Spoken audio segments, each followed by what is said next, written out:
You know, I don't need anybody to believe anything. In fact, I would really hope that we would all stop believing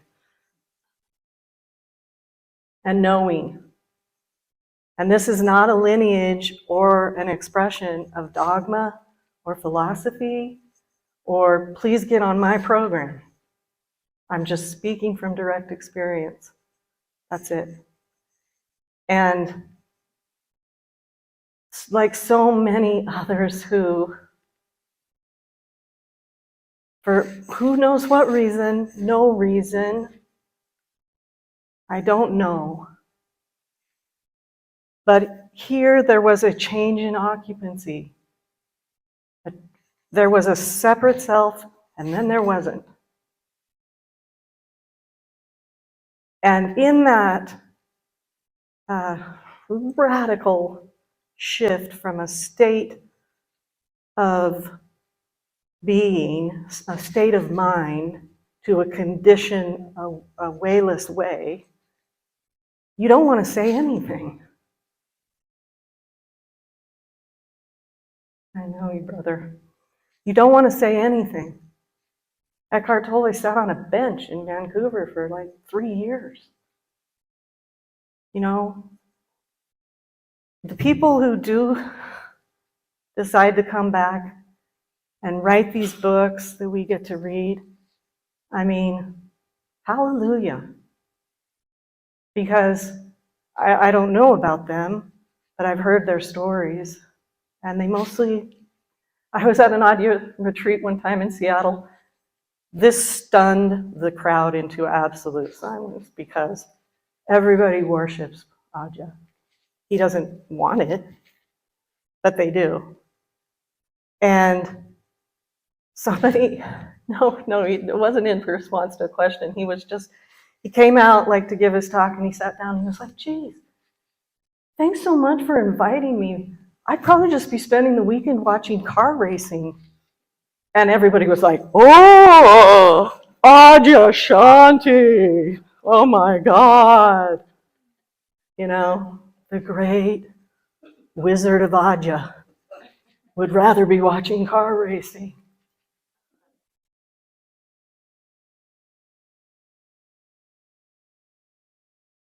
I mean, honestly, if I could communicate it by handing you a flower, I would.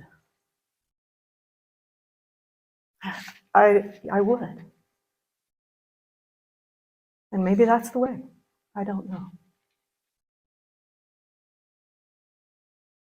So if we're building a case against whatever we're hearing, maybe we can go back to that first night where Rumi encouraged us to change rooms in our minds for a day.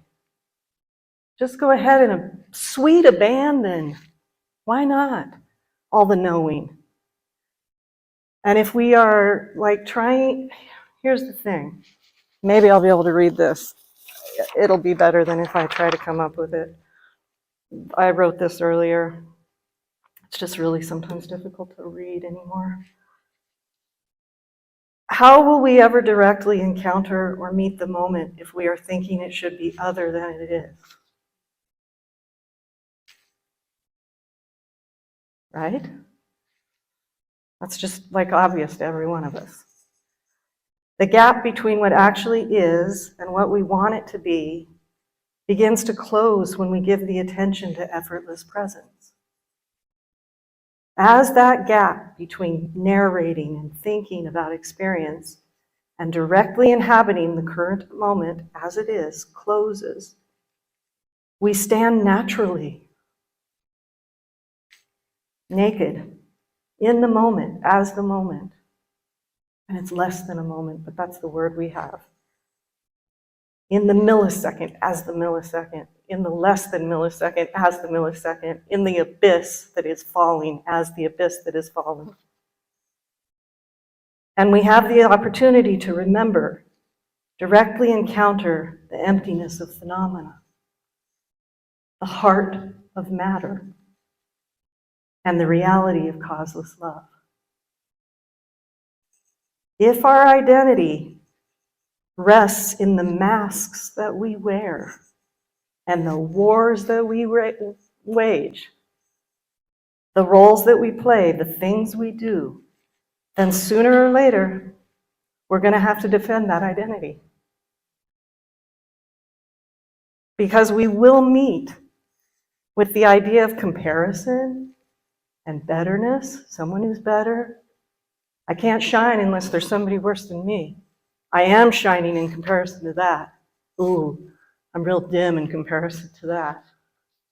We will meet with that. That's how it works. We will meet with the ideas of comparison, betterness, insufficiency, and powerlessness in order to defend the role. It's inherent. It's self-generating. And so, manipulation, jealousy, control, criticism, arguing, war, division come into play. Because causeless love doesn't go to war. Effortless presence just is. And we do with it whatever we want. We can form it in whatever form we would like to form it in through belief and thinking, or we can become an avenue of awareness. If we believe the judgments and assumptions that run through our heads, we suffer. And by me, I mean all of us suffer. We all suffer that. And we project that suffering onto whatever is appearing.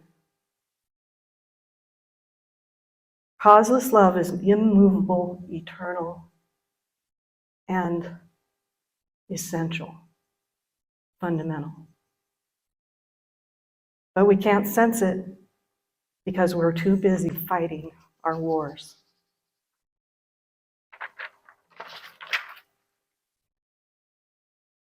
Do we see it? So we can listen, take it all to tea. Feels like a funny little exercise. Where am I resisting? What am I believing?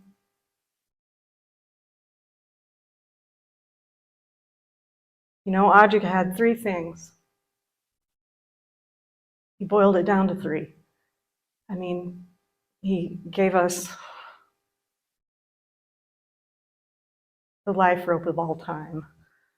But the 3 things: get still, meaning abandon the constant referencing, narrating, describing, deciding.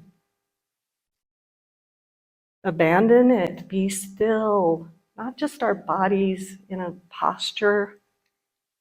That's helpful in some ways and sometimes not. Be still. Don't go anywhere. Be as is. Question every thought. And he would always say, but only every one. But only every thought. And contemplate the source of reality. Become interested vitally in what is listening. What is listening? What is seeing? What is that? What is that? What is it? Can I attend? Can I abandon? Can I be still? Abandon this constancy of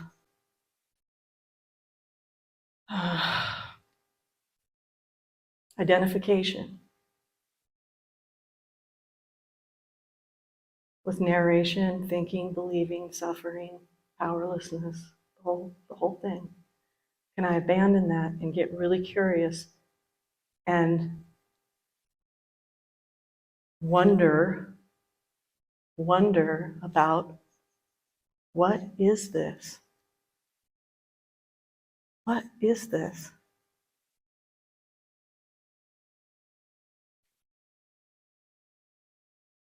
What is this? The very first time I got up in front of Ajahn, I only have been able to get up in front of him twice, but that was my question. What is this? Couldn't figure it out. And it would not leave my consciousness. Like, I couldn't understand. I had to relearn. That's a husband. That's a granddaughter. This is a basket. You use it when you need to. This is the hand that picks it up. I kid you not.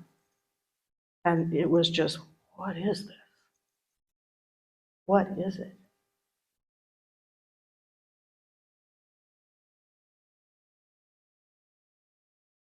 And for a while, it still wanted to jump in of like, who? Who is listening? It couldn't accept. There were still remnants that couldn't see and abandon the idea that there must be a listener if there is listening. There must be a seer if there is seeing. There can't be listeningness is until there was.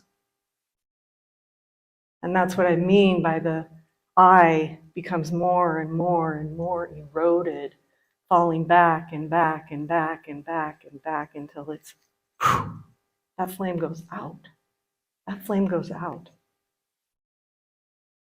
And listening is. Seeing is. Presence is.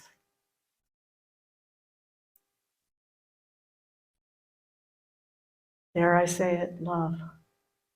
Love is. No matter the appearance. If we see anything that's less than love, and I don't mean doormat, passive, that's not what I'm saying. Let's see if I can say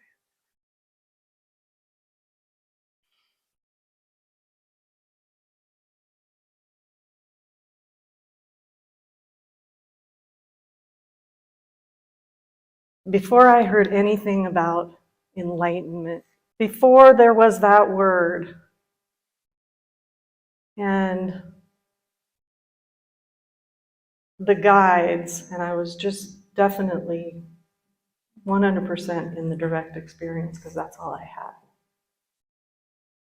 In some of those earliest writings, I attempted to word it as the absence of fear.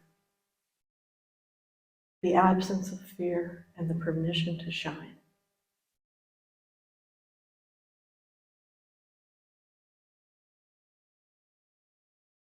It's almost gone really actually beyond permission. It's the absence of fear and the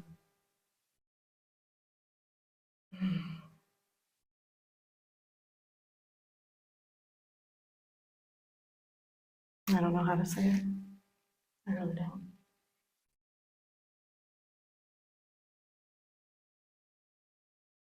As if, I guess it's like the Buddhist word dharma.